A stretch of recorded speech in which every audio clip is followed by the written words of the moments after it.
Welcome back नाज़रीन। Breaking news आहे असां शेयर करे रहिया आहियूं। 9 मई वारो वाक़ियो दहशतगर्दी हुई, सियासत इएं नाहे थींदी, इहो चवणु आहे सिंध जे सीनियर सूबाई वज़ीर शर्जील इनाम मेमण जो। मासूम माण्हुनि खे ॾफेड़ ऐं नफ़रत लाइ इस्तेमालु कयो वियो। सीनियर सूबाई वज़ीर शर्जील इनाम मेमण जो चवणु आहे त पीटीआई इक़्तिदार जी लालच में आम माण्हुनि जी ज़िंदगियुनि सां खेॾे पई।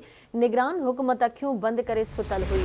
मायूसी जूं ॻाल्हियूं कंदड़ नाकाम थींदा। सदर आसिफ अली ज़रदारी सुभाणे कोयटा जो दौरो कंदो। बीआरटी पहिरीं बायोगैस ते हलंदड़ बस हूंदी। शर्जील इनाम मेमण जो वधीक चवणु आहे त पीपल्स पार्टी वफ़ाक़ी काबीना में नाहे पर अवाम जी तरक़ी लाइ कमु करे रही आहे। असांजी ज़रूरत ऐं तरजीह ट्रांसपोर्ट खे बहितर करणु आहे। मनसूबनि में देरि थियणु न ॾींदासीं। असांखे माण्हुनि जो अहसासु आहे।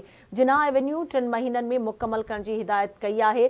बसुनि जी लागत घटि पर इंफ्रास्ट्रक्चर जी लागत वधीक हूंदी आहे। येलो लाइन बीआरटी जो कमु बि शुरू करे छॾियो आहे। सीनियर वज़ीर शर्जील इनाम मेमण जो मलीर कैंट वटि रेड लाइन बीआरटी मनसूबे जे कम जो मुआयनो कयो आहे, जंहिं दौरान हुन जो चवणु त 9 मई वारो वाक़ियो दहशतगर्दी हुई। सियासत ईअं नाहे थींदी। मासूम माण्हुनि खे ॾफेड़ ऐं नफ़रत लाइ इस्तेमालु कयो वियो।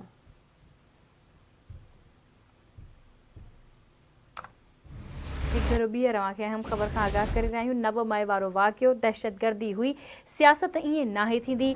शर्जील इनाम मेमण जो चवणु आहे त मासूम माण्हुनि खे ॾफेड़ ऐं नफ़रत लाइ इस्तेमालु कयो वियो। सीनियर सूबाई वज़ीर वधीक चयो त पीटीआई इक़्तिदार जे लालच में आम माण्हुनि जी ज़िंदगियुनि सां खेॾे पई।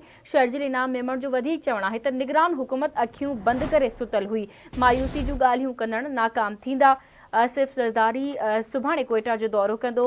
बीआरटी पहिरीं बायोगैस ते हलंदड़ बस हूंदी। शर्जील इनाम मेमण वधीक चयो त पीपल्स पार्टी वफ़ाक़ी काबीना में नाहे पर अवाम जी तरक़ी लाइ कमु करे रही आहे। असांजी ज़रूरत ऐं तरजीह ट्रांसपोर्ट खे बहितर करणु आहे। मनसूबनि में देरि थियणु न ॾींदासीं।